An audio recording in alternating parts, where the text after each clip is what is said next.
Marcos capítulo 9, versículo 14.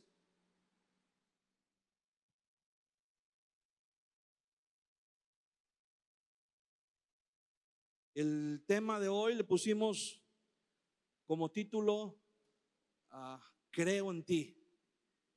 Creo en ti.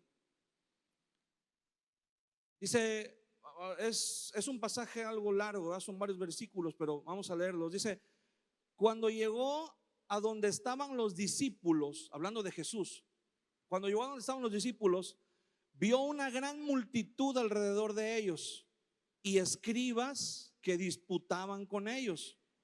Y enseguida toda la gente, viéndole, se asombró y corrieron a él. Y corriendo a él, le saludaron. Él les preguntó, ¿qué disputáis con ellos? Y respondiendo uno de la multitud, dijo, Maestro, traje a ti mi hijo que tiene un espíritu mudo, el cual donde quiera que le toma, le sacude y echa espumarajos y cruje los dientes y se va secando. Y le dije a tus discípulos que lo echasen fuera y no pudieron. Y respondiendo él les dijo, oh generación incrédula, ¿hasta cuándo he de estar con vosotros? ¿Hasta cuándo os he de soportar? Traédmelo. Y se lo trajeron.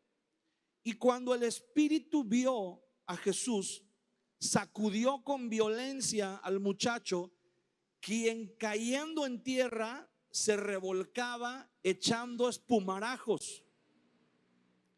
Jesús preguntó al padre, ¿cuánto tiempo hace que le sucede esto? Y él dijo, desde niño. Y muchas veces le echa en el fuego y en el agua para matarle. Pero si puedes hacer algo, ten misericordia de nosotros y ayúdanos.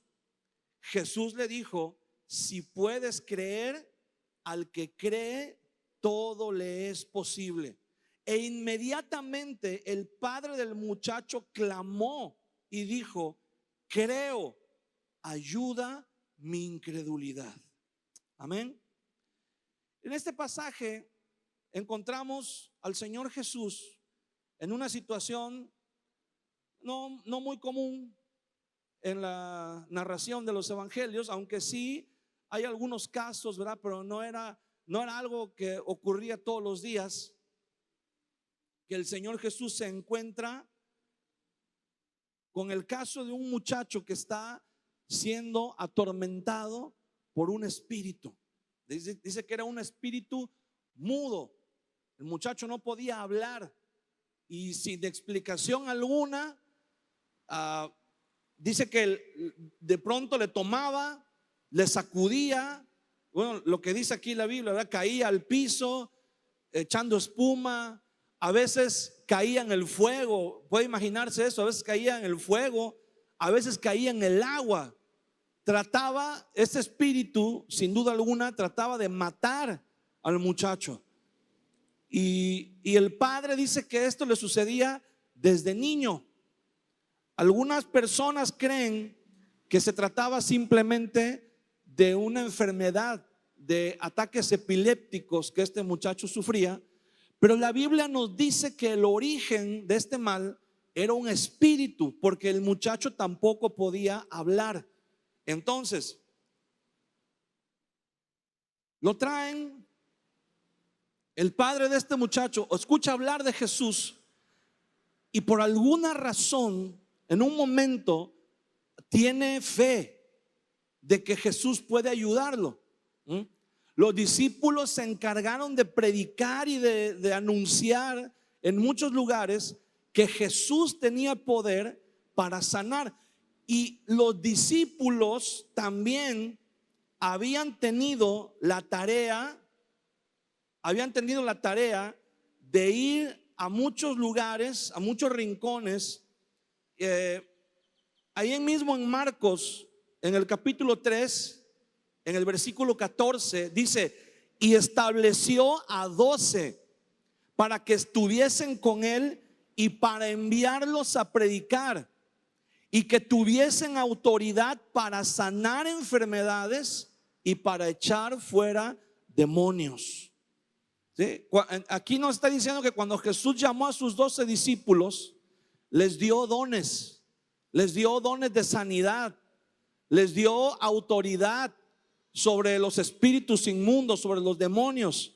Y los discípulos fueron, anduvieron por muchas aldeas, por muchos lugares, anunciando el evangelio y también, dice la Biblia, sanando muchos enfermos, muchos que estaban oprimidos por espíritus, como el caso de este muchacho, fueron sanados.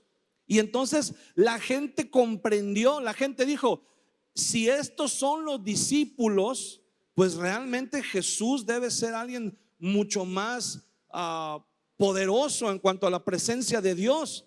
Y mucha gente buscaba a Jesús.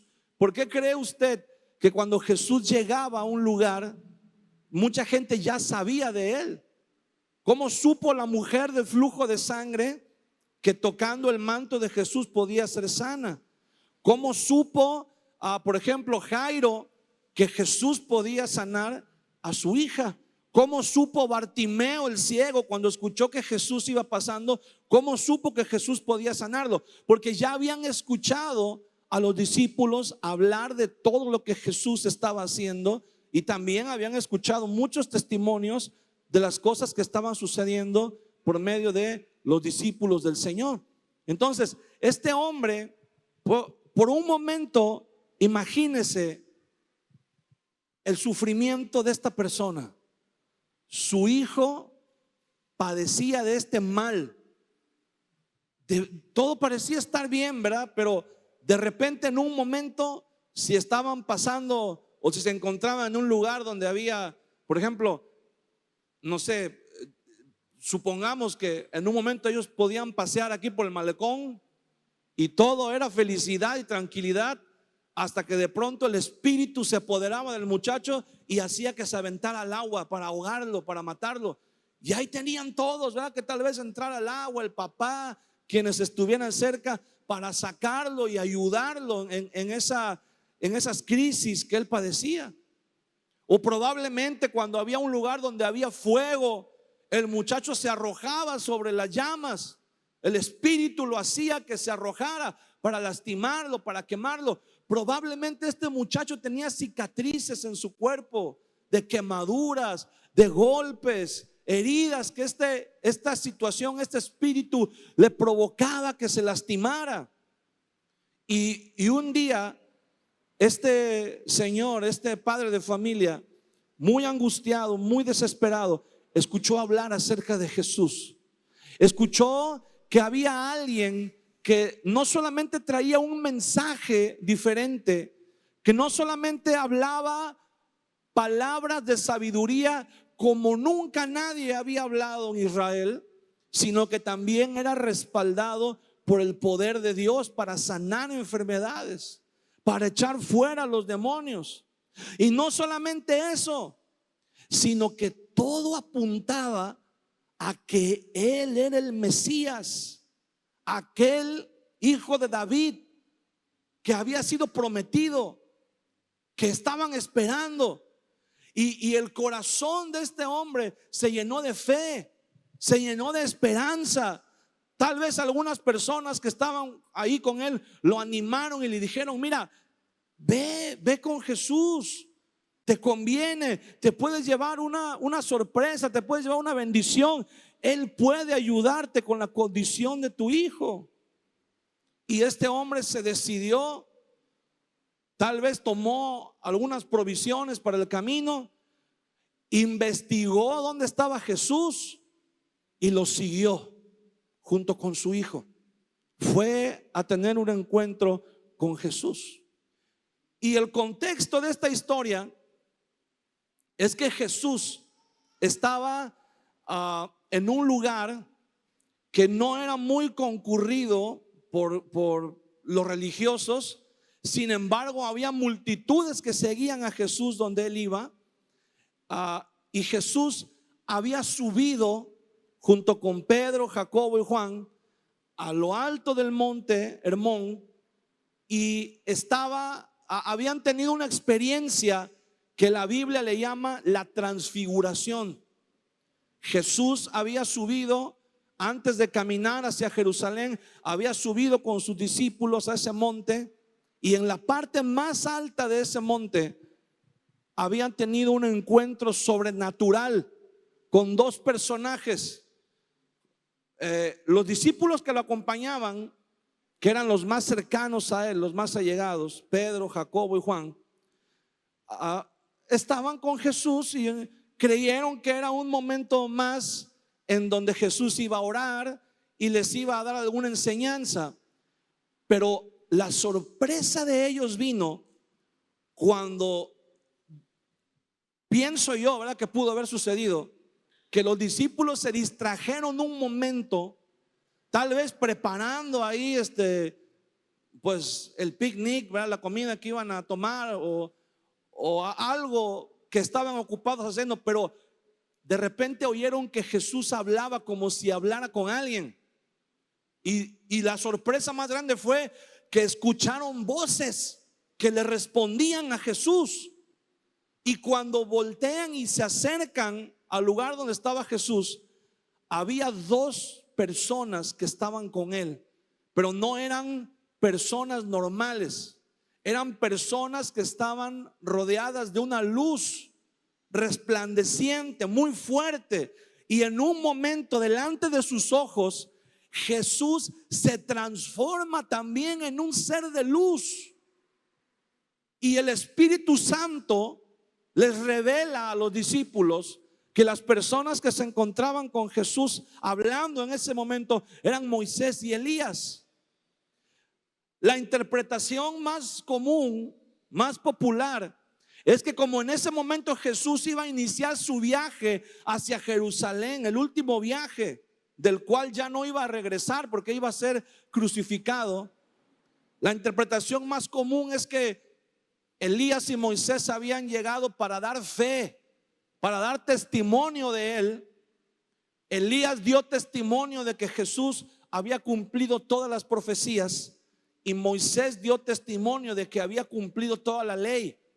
Y entonces dice la Biblia que se escuchó una voz del cielo que dijo: este es mi hijo amado, en quien tengo complacencia. O sea, Dios lo confirmó como un hombre santo, como un hombre puro, que era perfectamente aceptable como ofrenda delante de Dios. Y entonces Pedro le dice al Señor, así como en un estado de shock, en un estado así como fuera de sí, Pedro le dice al Señor: Señor, qué bueno que estamos aquí contigo.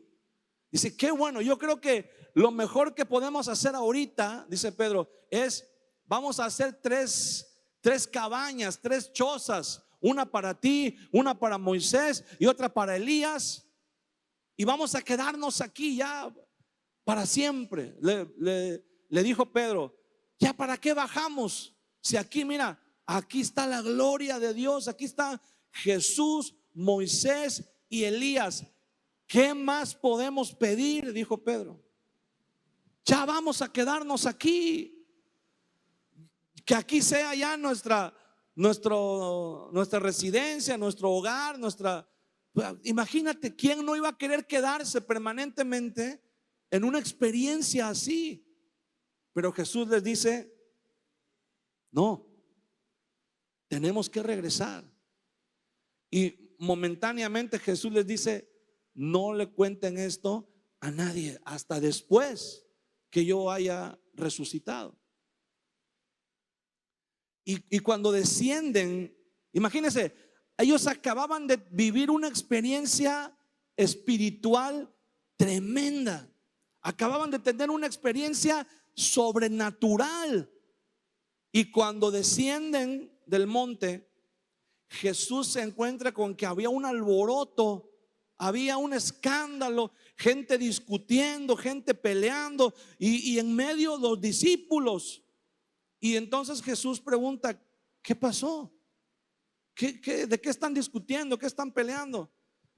Y una persona dice, Señor, y le describe el problema de su hijo. Mira, mi hijo padece de esta manera y lo traje a tus discípulos.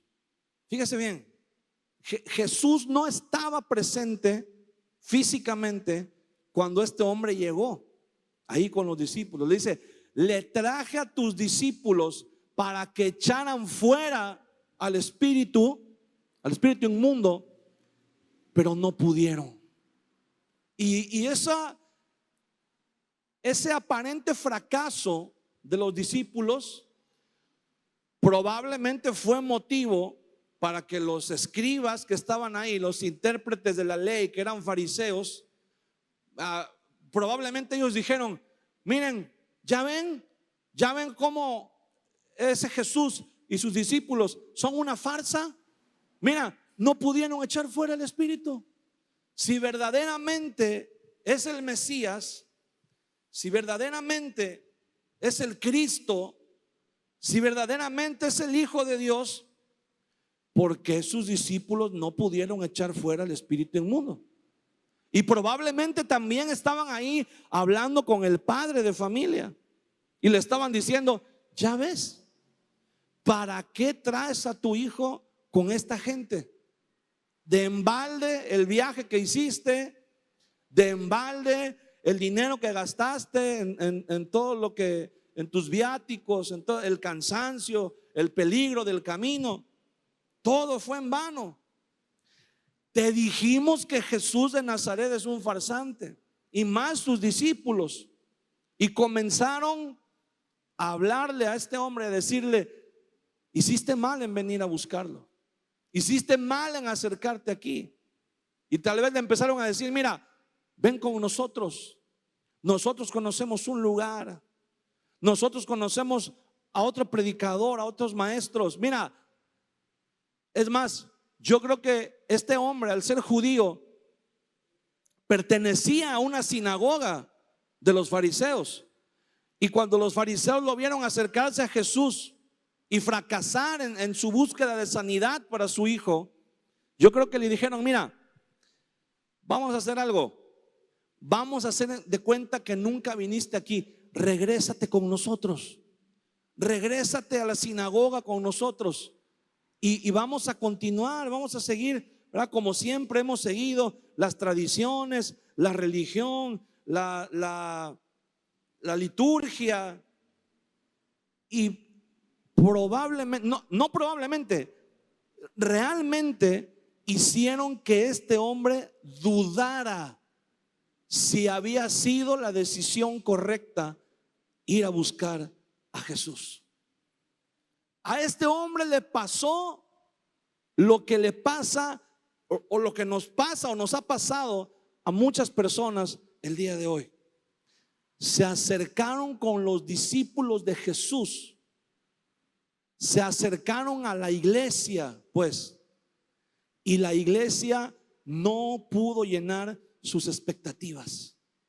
La iglesia no pudo satisfacer su necesidad, la necesidad principal que él tenía, y eso hizo que su fe menguara. Este hombre probablemente llegó con toda la fe, diciendo, yo creo, pues si ya estaba ahí. Yo creo que dijo, ya estamos aquí, por fin llegamos, vamos a buscar a Jesús. Y estaban ahí los discípulos, y los discípulos dijeron, mira, Jesús no está ahorita, pero no te preocupes, Él nos ha dado autoridad para echar fuera los espíritus. Este caso, no te preocupes, le dijeron, este tipo de casos es nuestra especialidad, ¿verdad? Somos expertos en este tipo de situaciones. Y trajeron al muchacho, yo no sé, ¿verdad?, qué liturgia hayan hecho. Yo no sé si lo sentaron, a lo mejor lo ungieron con aceite, a lo mejor empezaron a orar, a hacer guerra espiritual, no sé, pero todo lo que hicieron no funcionó. El muchacho seguía en la misma condición, no podía hablar y entraba amenazaba con entrar en crisis. Y entonces, puede imaginarse, hermano, qué situación tan difícil para los discípulos. ¿Alguna vez usted como cristiano se ha sentido frustrado? De decir, de que usted le predica a alguien, usted le comparte a alguien, usted dice, mira, acércate a Cristo, acércate a Dios, Dios te va a bendecir, acércate al Señor y mira, Él te va a ayudar y todo, y de repente la gente se acerca a Dios y no pasa nada. Y a lo mejor, y al contrario, a lo mejor y a veces hasta empeoran las cosas. Usted trae gente a la iglesia, les predica con tanto amor, ora por ellos, a lo mejor hasta los pasa a buscar en su carro, ¿verdad? Los da el ray y los trae.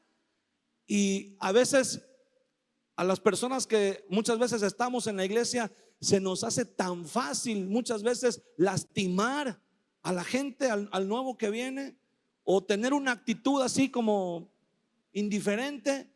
Y a veces tú que trajiste al invitado dices, Dios mío, por favor, por el amor de Dios, compórtense, hermanos, den buen testimonio. O alguna vez te ha tocado que traes a una persona a la iglesia o le compartes a alguien y de pronto sale en la plática y dice, ay, fulano de tal, sí lo conozco, pues es cristiano.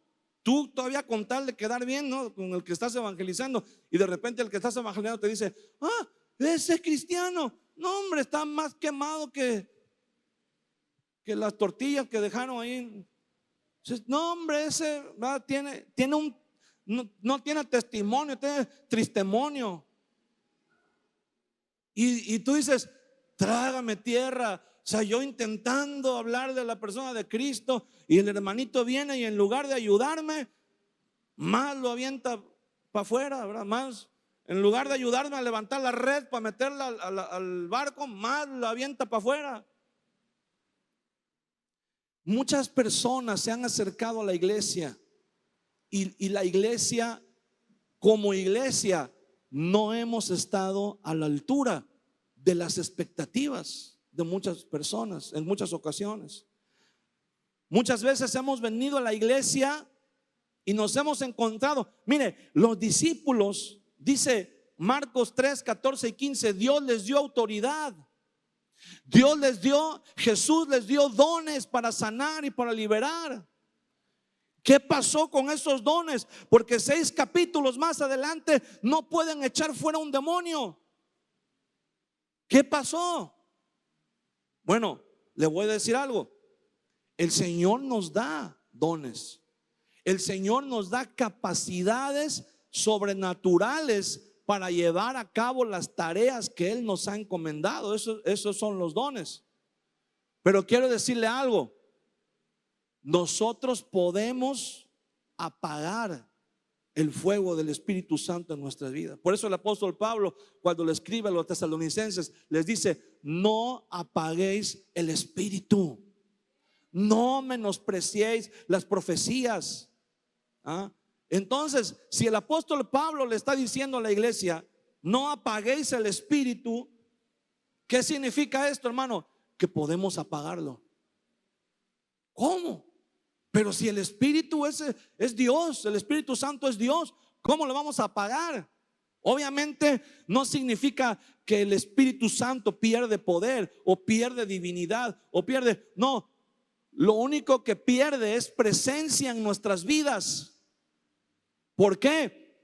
Porque nosotros le damos lugar en nuestra vida a muchas cosas menos al Espíritu Santo. Sí, sí. El Espíritu Santo está en nosotros desde que recibimos a Cristo.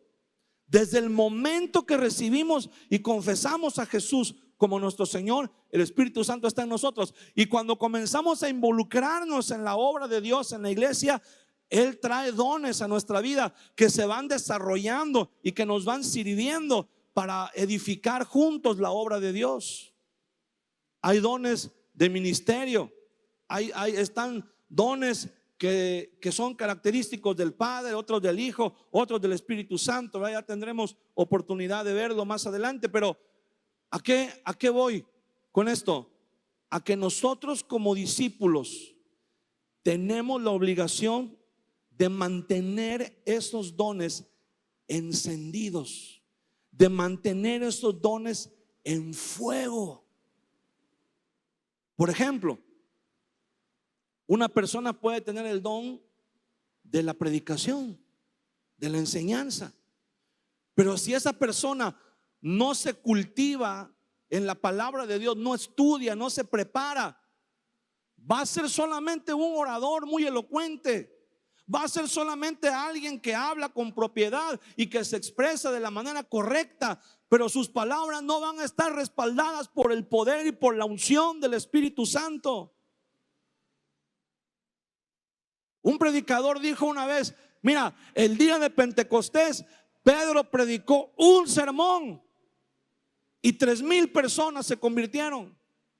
Y el día de hoy parece ser que hace falta predicar 3,000 sermones para que una persona se convierta. ¿Qué ha pasado?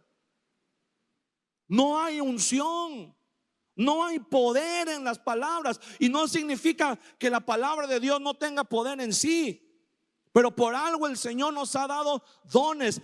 Por eso el apóstol Pablo dice en Colosenses capítulo 3: y todo lo que hagáis, hacedlo de corazón, como para el Señor y no para los hombres, porque es de Él, del Señor, de quien viene la recompensa.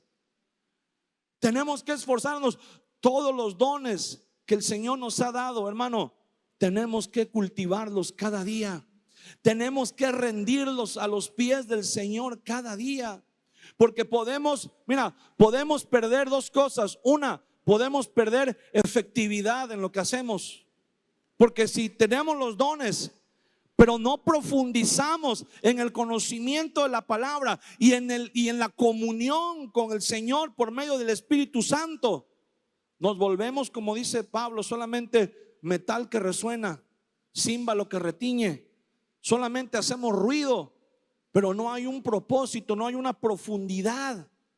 No sucede nada, no pasa nada. Perdemos efectividad.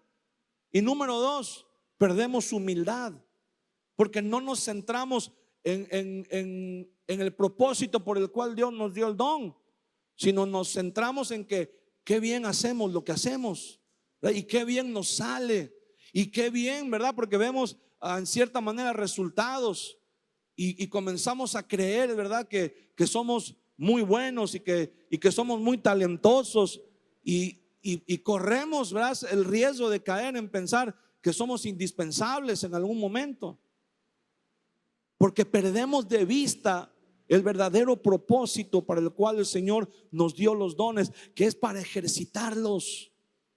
Y cuando personas venimos a la iglesia, nos encontramos, miren hermano, una iglesia que no está sumergida en la presencia de Dios, una iglesia que no está sumergida en las dinámicas del Espíritu Santo, es una iglesia que no está preparada para recibir. Es como, miren,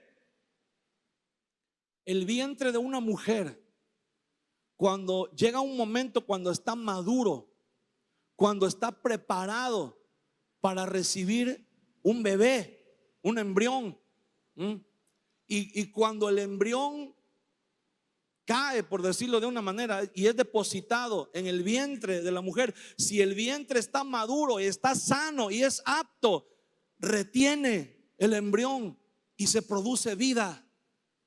Pero cuando el embrión cae en el vientre y el vientre no está preparado, o está demasiado débil, o está enfermo, lo va a desechar. O si no está maduro, lo va a desechar. Y lo mismo pasa en la iglesia cuando vienen almas nuevas a la iglesia. Si la iglesia está madura, si la iglesia está metida en las dinámicas del Espíritu Santo, si la iglesia está sensible a la voz de Dios, vamos a poder capturar las almas nuevas. Las almas nuevas que vienen van a poder encontrar sanidad, restauración, van a poder tener un encuentro con el Señor. Pero si no, lo único que va a pasar es que, hermano, se van a lastimar más de lo que ya ven lastimados, y lo más triste de todo, se van a decepcionar de la iglesia y van a decir: no, yo ya no voy a la iglesia porque un día fui y no. Mire, una vez me sucedió algo. Estaba de viaje y estaba visitando a unos amigos que no eran cristianos, y estaba compartiéndoles. Yo tenía poco tiempo de estar llegando a la iglesia, pero estaba involucrado en el servicio en la iglesia y tuve la oportunidad de viajar a donde vivía antes, y empecé a compartirles a un amigo. Empecé a: mira, Cristo puede cambiar tu vida, acércate a Dios, busca a Dios, mira, arrepiéntete. Y estábamos hablando de eso, y de pronto empecé a escuchar unos cantos de alabanza. Y entonces continué, ¿verdad? Dije: vente, vamos a seguir caminando, a ver hasta dónde llegamos.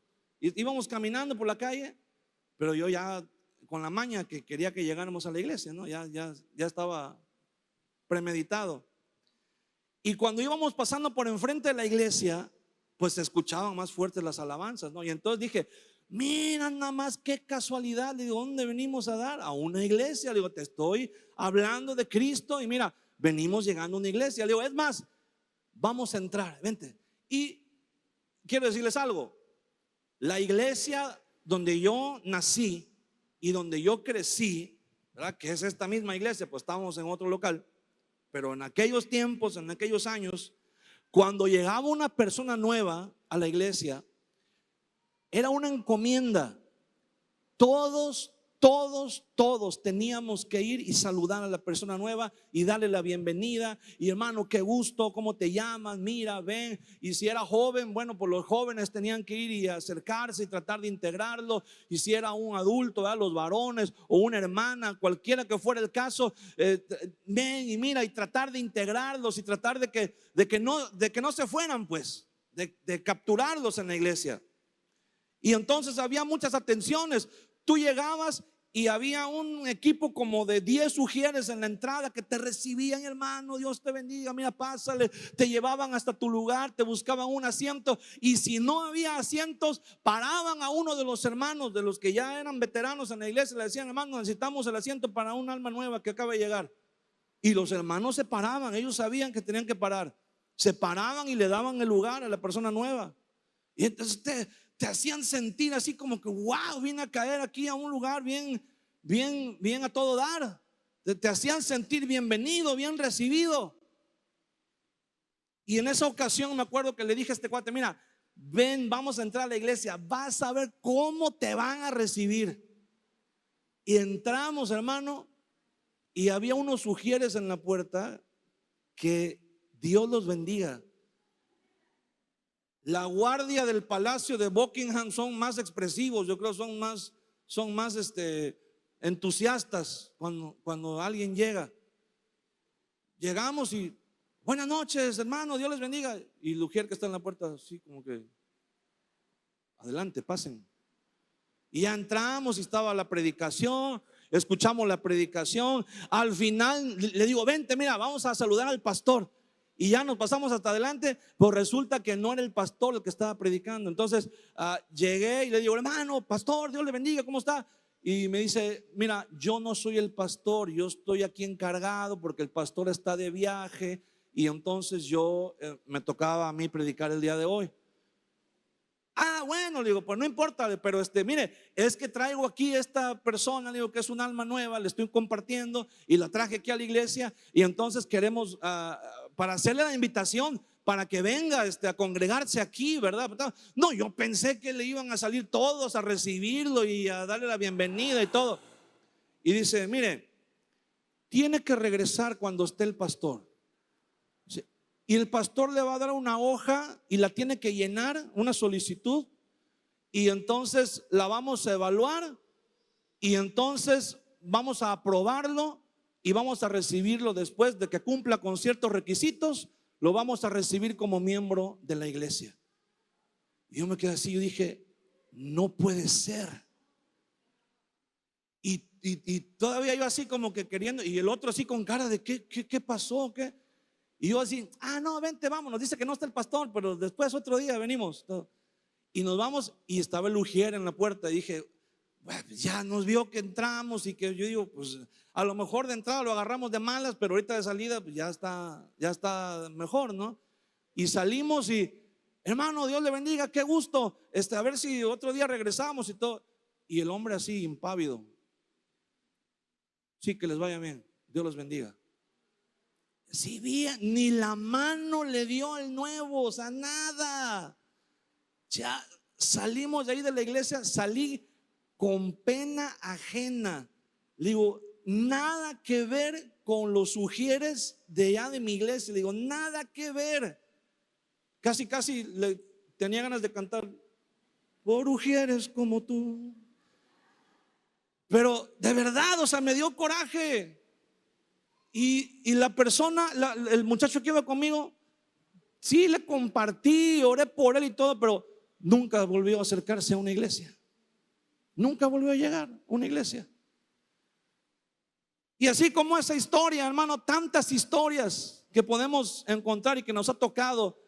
Porque muchas veces, mira, muchas veces tiene que ver mucho la iglesia, pero muchas veces también tiene que ver la expectativa que la gente trae. A veces la gente viene a la iglesia con la expectativa equivocada, pero precisamente en la iglesia es donde tenemos que enseñarles qué es lo que verdaderamente ellos pueden esperar de Jesús. Y este hombre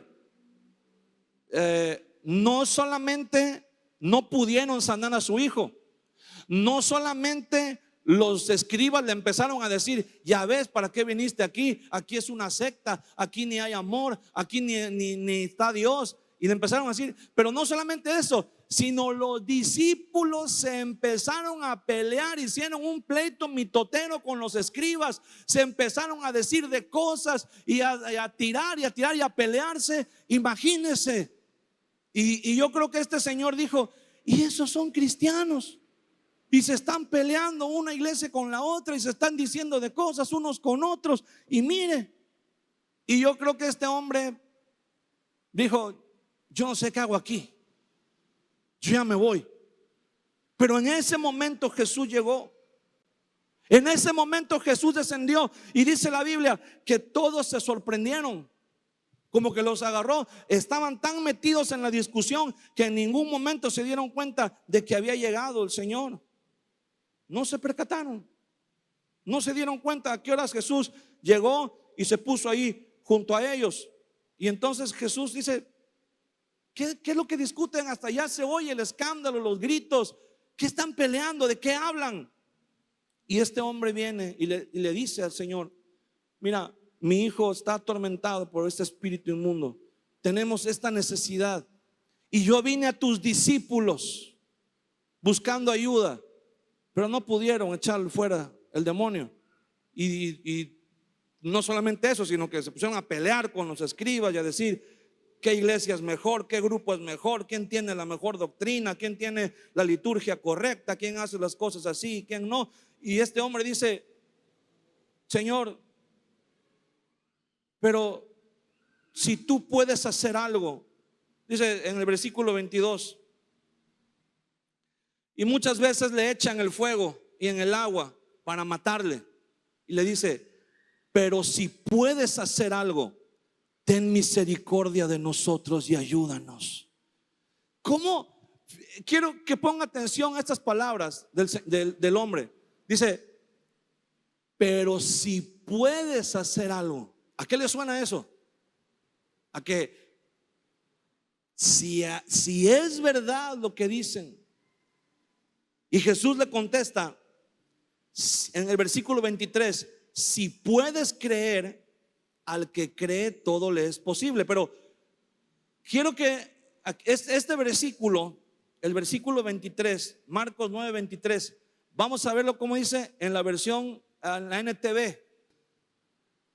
Jesús le contesta esto, ¿cómo que si puedo? Esa es la respuesta de Jesús. ¿Cómo que si puedo? Todo es posible si uno cree. O sea, al que cree todo le es posible. Pero Jesús le responde así, a ver, ¿cómo que si puedo? O sea, Jesús le está diciendo, ¿crees? ¿O no crees? Porque alguien que camina lo que este hombre caminó, alguien que viaja lo que este hombre viajó para llegar a donde está Jesús, y le pregunta si puedes hacer algo,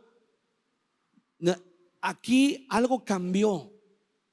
Porque este hombre sí creía que Jesús podía hacer algo, pero después de ver lo que vio y de oír lo que oyó, su fe menguó.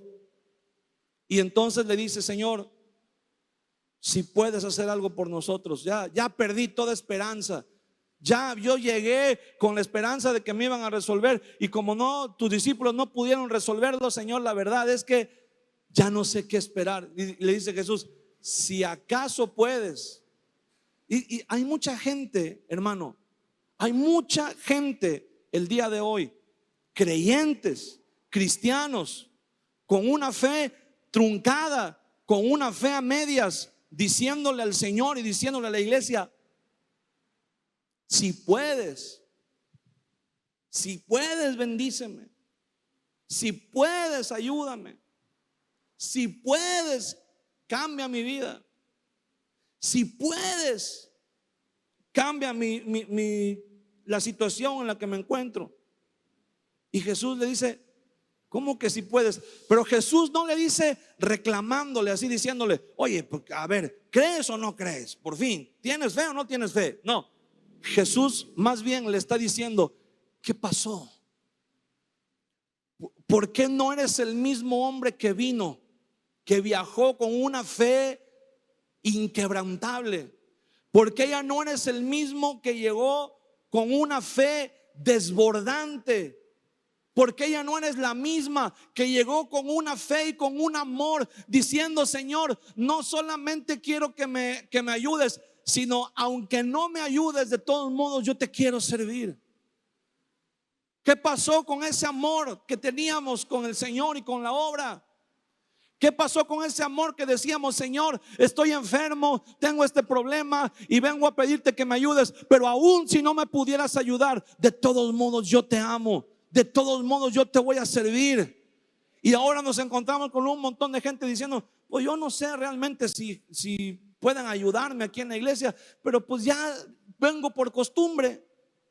Yo no sé si ya Dios puede hacer algo en mi vida, pero pues todos los domingos vengo y aquí platico tengo amigos y vengo, pues ya de quedarme en mi casa, pues mejor vengo a la iglesia. Y hay mucha gente que su fe ha sido dañada por un mal testimonio, por un mal ejemplo, por un mal manejo en la iglesia. Pero ¿qué crees, hermano? Mira, hay una frase que se le atribuye a un hombre llamado Mahatma Gandhi. Gandhi era un activista hindú a principios del siglo XX, cuando la India todavía pertenecía a Gran Bretaña, Inglaterra. Este hombre, Gandhi, viajó de joven a Londres para estudiar leyes, y en Londres lo hospedaron unos cristianos en su casa y vivió con ellos mientras estuvo en la Universidad de Londres estudiando leyes. Obviamente, en el tiempo que estuvo viviendo con ellos, le predicaron del evangelio, le compartieron de su fe en Cristo. Pero durante todo el tiempo que él estuvo viviendo con ellos, los conoció, los observó, vio cómo se conducían en la iglesia y cómo se conducían fuera de la iglesia. Vio cómo se conducían cuando estaba el pastor y cómo se conducían cuando no estaba el pastor, cuando no estaban los hermanos. Y entonces, cuando Gandhi regresa a la India y alguien le habla acerca de Cristo, porque él era hindú, él seguía la religión hindú, y alguien le habla acerca de Cristo y le invitan a convertirse a Cristo, y él dijo una frase muy famosa. Él dijo: me gusta tu Cristo, pero no me gustan tus cristianos. Se decepcionó. Vio cómo se conducían estas personas y llegó a la conclusión de que no eran completamente honestos en su fe, no eran sinceros. Eran personas que vivían un doble ánimo, daban una cara en la iglesia y daban otra cara fuera de la iglesia. Y mucha gente, hermano, muchos pasamos por esa etapa. Todos, yo creo, pasamos por esa etapa en donde incluso hermanos cristianos nos han herido, nos han lastimado. Tal vez no directamente, tal vez no intencionalmente, pero con un testimonio, con un mal testimonio, con una mala conducta, con una mala acción. A veces pastores hemos dado un mal ejemplo, hemos dado un mal testimonio como pastores, y eso ha afectado a mucha gente. Mucha gente que ya no quiere nada con la iglesia, que ya no quiere acercarse a Dios. Pero ¿sabes qué? Hay algo muy importante que tenemos que entender, que no podemos quedarnos solamente con lo que vemos en las personas, porque todas las personas, todos, hermanos, sí es cierto, hay una responsabilidad en nosotros como cristianos, pero también tenemos que entender que todos somos imperfectos y que la iglesia está llena de gente imperfecta, de gente que también viene buscando al Señor, pero viene arrastrando problemas, conflictos, situaciones que ha vivido durante toda su vida y que tal vez nos cuestan trabajo. Pero a este hombre, hermano, no le pasó, no se quedó ahí donde mucha gente se queda. Mucha gente se queda atorada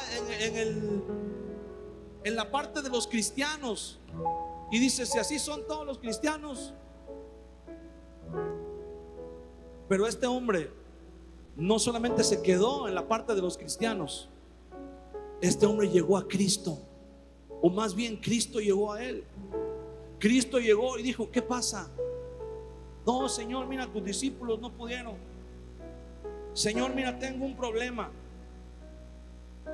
Y la verdad, vine a tu iglesia, pero tu iglesia no pudo ayudarme. Y Jesús reprendió a sus discípulos, les dijo: generación incrédula, ¿hasta cuándo voy a estar con ustedes? ¿Hasta cuándo voy a tener que soportar que pasen estas cosas? Tenían los dones, pero no los habían ejercitado, no habían ejercido la comunión con el Señor. Y entonces, después de que Jesús le dice: si puedes creer, al que cree todo le es posible. Versículo 24 dice: e inmediatamente el padre del muchacho clamó y dijo: creo, ayuda a mi incredulidad.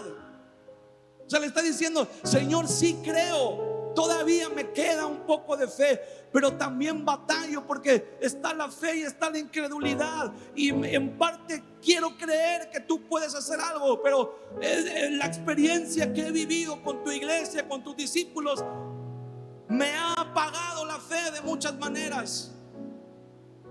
Y el Señor viene y dice en el versículo 25: y cuando Jesús vio que la multitud se agolpaba, reprendió al espíritu inmundo, diciendo: el espíritu mudo y sordo, te mando, sal de él y no entres más en él. Entonces el espíritu, clamando y sacudiéndole con violencia, salió, y él quedó como muerto, de modo que muchos decían: está muerto. Pero Jesús, tomándole de la mano, le enderezó y se levantó. Muchos de nosotros, hermanos, necesitamos que el Señor Jesús nos tome de la mano, tomarnos de la mano del Señor Jesús para poder levantarnos, decir: Señor, sí creo, de verdad, sí creo en ti. Pero mira, le pasó a Tomás, a uno de los discípulos del Señor. Dice que él, cuando le dijeron los discípulos: el Señor se nos apareció y le vimos. ¿Y qué dijo Tomás? No, a mí no me vuelven a engañar. Si no lo veo con mis propios ojos, y si no meto mi dedo en sus heridas, no voy a volver a creer. Y el siguiente sábado el Señor se apareció y le dijo a Tomás: Tomás, mira, aquí está, ven y toca mis heridas para que veas que son reales. A veces lo que la iglesia dice no es suficiente. A veces tenemos que ir con Jesús. Mira, Tomás no creyó lo que la iglesia le dijo. Tomás, vimos al Señor. Y Tomás dice: yo ya no estoy dispuesto a volver a confiar. Sí creo, tengo así todavía de fe, pero ya no estoy dispuesto a seguir yendo ahí porque ahí me lastimaron. Pero algo, ese poquito de fe que Tomás tenía le ayudó. Y el siguiente sábado ahí estaba reunido junto con nosotros 10 discípulos. Y el Señor se apareció. Y yo creo que el Señor le dijo: Tomás, qué bueno que viniste. Qué bueno que no te quedaste en tu casa llorando por tus heridas, llorando por lo que te hicieron, llorando por lo lastimado que estás. Qué bueno, Tomás, que viniste. Aquí está la prueba que necesitas para seguir creyendo. Y Tomás creyó en el Señor. Y este hombre a lo mejor ya no creía. Dijo: Señor, sí creo, todavía tengo un poco de fe, pero ayúdame porque también tengo incredulidad al mismo tiempo. Estoy en una crisis de fe. Quiero creer, pero al mismo tiempo que quiero creer, me acuerdo de todo lo que me ha pasado y digo: no es cierto. Ya no me quiero volver a dejar engañar. Y este hombre dice: ayúdame. Creo, pero ayúdame. Ayuda mi fe, ayuda mi incredulidad. Y el Señor lo llama y le dice: ven, yo te voy a demostrar que si no pudieron mis discípulos, no es que no haya poder, no es que no haya unción, es que te quedaste con los discípulos, pero tenías que haber tenido un encuentro conmigo. Hermano, tenemos que tener un encuentro con el Señor. No podemos quedarnos con los discípulos. Los discípulos a veces nos van a decepcionar. Los discípulos a veces nos van a fallar. Los discípulos a veces nos van a lastimar. Pero tenemos que entender que los discípulos son hombres como nosotros, son seres humanos igual que nosotros, y a veces se quedan cortos con nuestras expectativas. Pero tenemos que llegar hasta el maestro y tenemos que decirle: maestro, ayuda a mi incredulidad. Quiero seguir creyendo, pero no sé cómo. Ayúdame. Y Él es el que verdaderamente se va a encargar de ayudarnos. Quiero invitarte a que estés de pie conmigo en esa tarde.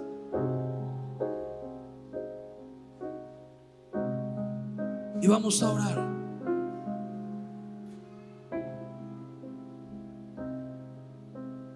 Y te quiero invitar. No vamos a pasar al altar, porque yo sé que una de dos: o no cabríamos aquí adelante, o a lo mejor a alguien le costaría un poco de trabajo venir. Pero quiero que hagamos algo. Vamos a orar unos por otros. Quiero que ores por alguien que esté cerca de ti. Hombres con hombres, mujeres con mujeres. Quiero que ores. Si tú te has sentido lastimado, si tú te has sentido herido, si tú te has sentido decepcionado de la iglesia, sí, porque hay que decirlo, no es algo que tengamos que ocultar. La iglesia ha decepcionado y ha decepcionado mucho. Ora por la persona que está junto a ti, ora como a ti te hubiera gustado que oraran por ti cuando te sentiste atacado en tu fe, cuando te sentiste decepcionado, cuando se te cayó un ídolo, como decimos, no, en el buen sentido. Cuando admirabas a alguien y dijiste: no, hombre, este es un hombre de Dios, y de repente ora por esa persona. Voltea, busca a alguien que está cerca de ti y ora por esa persona, asumiendo que esa persona está sintiendo lo mismo que tú sentiste cuando te sentiste decepcionado, decepcionada. Ora por esa persona. Busca a alguien. Júntate de 2, de a 3, no importa, pero ora, o vamos a orar unos por otros y vamos a decirle al Señor: Señor, yo te pido por la vida de mi hermano. Señor, ayúdale en su incredulidad. Ayúdale a volver a creer. Ayúdale a volver a creer en ti, Señor. Tal vez tus discípulos no pudieron ayudarlo. Tal vez tus discípulos, lejos de ayudarlo, le hicieron más daño. Tal vez tus discípulos, Señor, lejos de darle un buen ejemplo, lo lastimaron, la hirieron, Señor.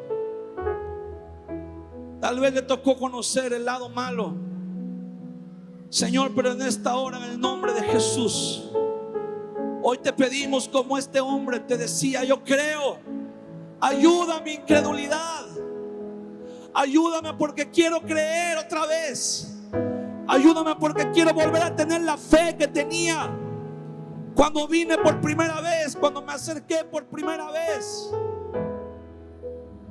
Ayúdame porque quiero ser restaurado en mi fe.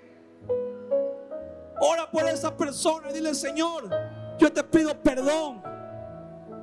Dile: Señor, yo te pido perdón, porque aunque yo no fui quien lastimó a esta persona, pero fue tu iglesia, fuimos todos, fuimos nosotros. Señor, perdónanos, perdónanos, porque no hemos tenido la madurez.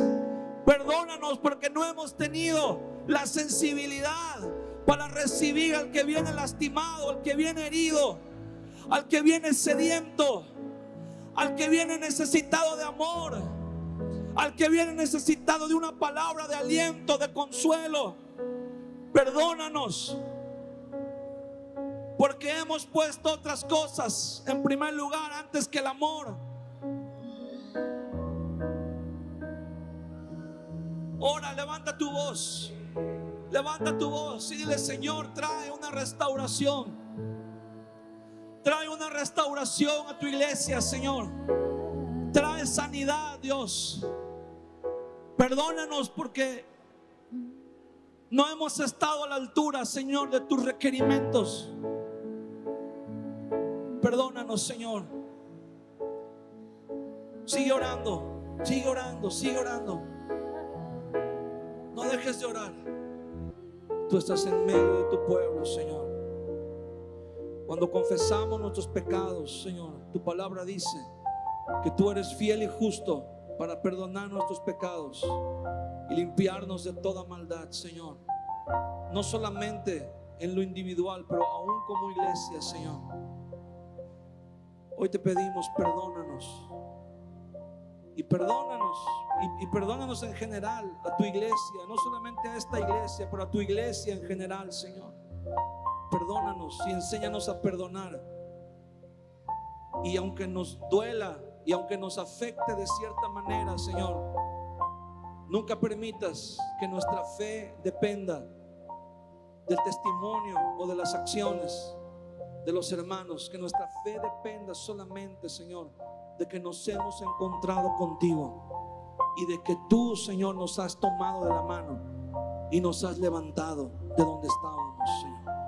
En el nombre de Jesús, tu Hijo amado, te damos gracias. Amén.